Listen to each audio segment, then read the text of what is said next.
Hello everyone, it's Saturday and you know what that means. It's now time for our bold review dito sa Saturday's night's main event only on Harriet. And today, we are going to take a look at the latest offering from VMX, which is Bellas. Yes, this is Bellas starring Audrey Avila, Denise Esteban, and Danny Yoshida. Danny Yoshida is quite a new name. Her only repertoire in the Viva Max space is her first movie, which is Pilia. So technically, this is Miss Yoshida's second movie in the VMX platform. Denise Esteban is a known veteran when it comes to VMX, and Audrey Avila is one of the highlights of the reality show Pantasya. She has also starred in several movies in VMX such as Takas and what else has Audrey Avila starred in? Nalala ko lang Takas. Yes, Halo Halo X. Okay, so without any further ado, if you like this review, I want you all to subscribe to the channel, hit that bell icon for more of your bold review dito sa Saturday night's main event only on Harriet.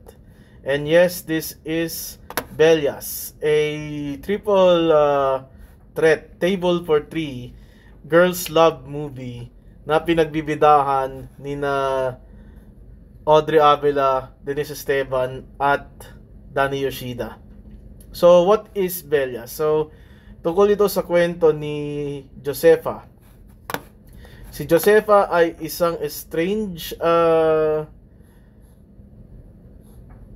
siya ay isang estranged wife na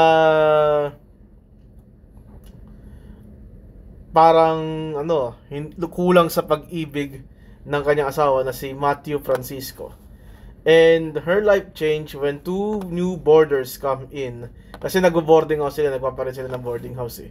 So yung dalawang bagong boarder, ayun, ang ginawa is lumapit sila kay kay Josefa, played by Audrey Avila, and ang dating doon is they're looking for a house.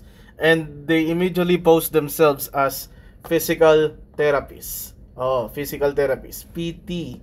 Okay? So, una, nagduda itong asawa ni Audrey na si Matthew Francisco kasi it's physical therapist, ewan ko, di daw sila siguro kumikita ng pera. And yeah, nagpakita ng danyo sa pera itong dalawa, which proves the case na yeah, this is more than physical therapy, di ba? Ayun. So, napapansin ng mga kapwa boarder na ninegosyo ni Audrey Avila o ni Josefa na puro lalaki ang kliyente ni na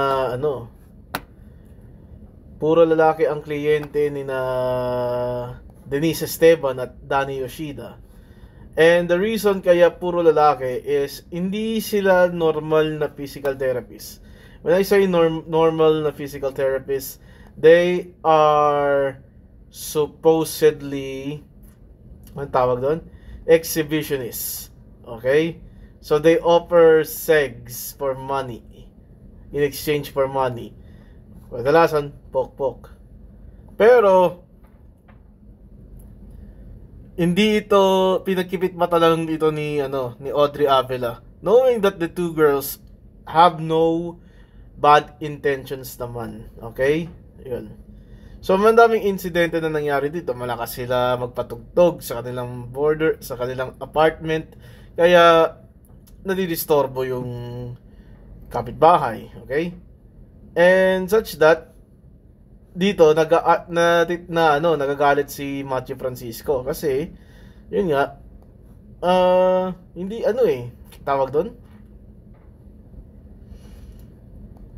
Matthew Francisco went mad kasi parang nakikita niya na hindi inaasikaso ni Audrey Avila yung kanyang tungkulin as the one who manages the boarding house, okay? And palakas ng palakas yung mga complaint. So, there is a parang subplot dito sa pelikula na to, and it's really disturbing kasi parang sinisisi ni Matthew Francisco na dahil baog siya dahil sa kanyang asawa na si Audrey. Mag-asawa sila, 'di ba Di ba halata? Okay. Furthermore, any speculations na meron pagdududa si Matthew Francisco sa kanyang asawa is very much justified na yun nga, may parang lalaki or yun. Kaya nagkakaroon ng lamat yung relationship nilang dalawa. So we've gone past that ngayon. In defense of Audrey, she is very caring. At sa depensa na rin ni Audrey, ang tanging sumanggalang sa kanya, kasi meron dito eksena na parang birthday niya tapos hindi siya sinipot ng kanyang asawa, or parang mas prioritize ng kanyang asawa na daluhan itong seminar para daw maging siya tawag doon, maging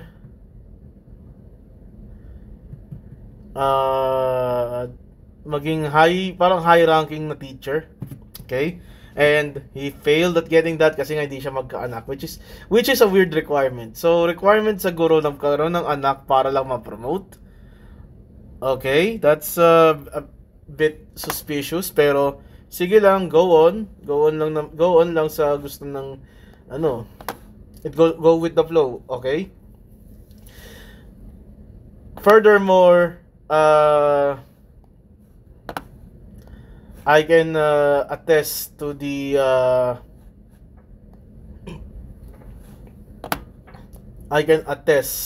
na itong si Matthew Francisco is a bit delulu laban kay Audrey Avila, and it's like a foil na really eats up the situation, okay?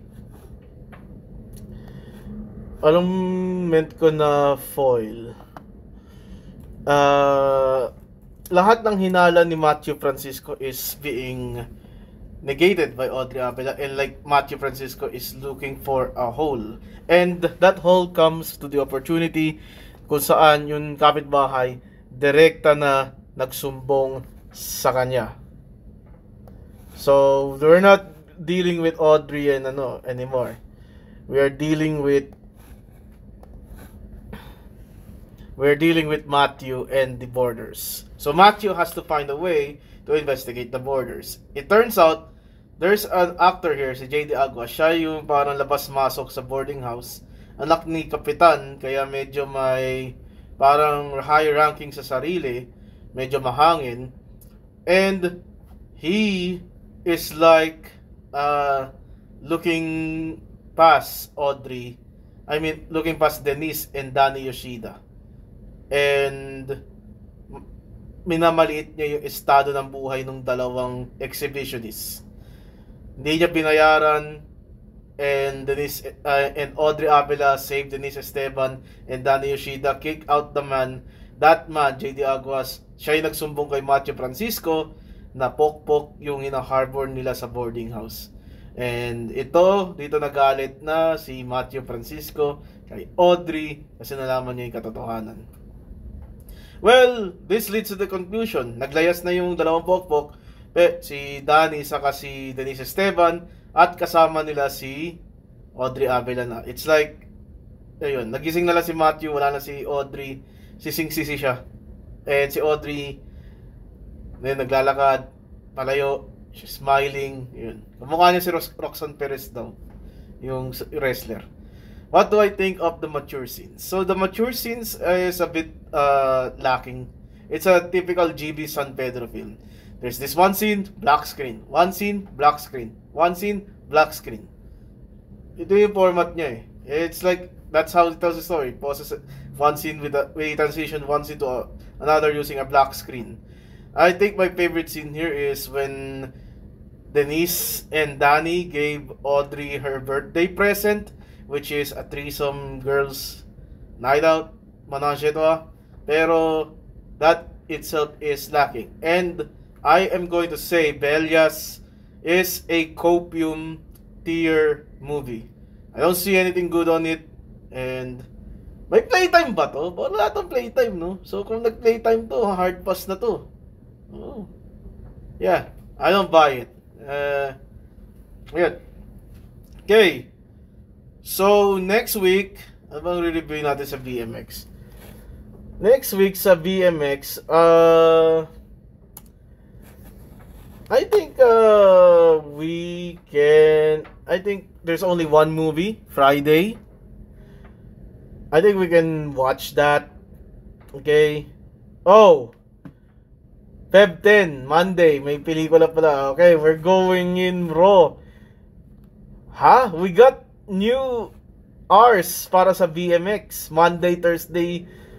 Hindi, naka-CST nga pala yung oras ko dito. Yeah, Tuesday and Friday pa rin.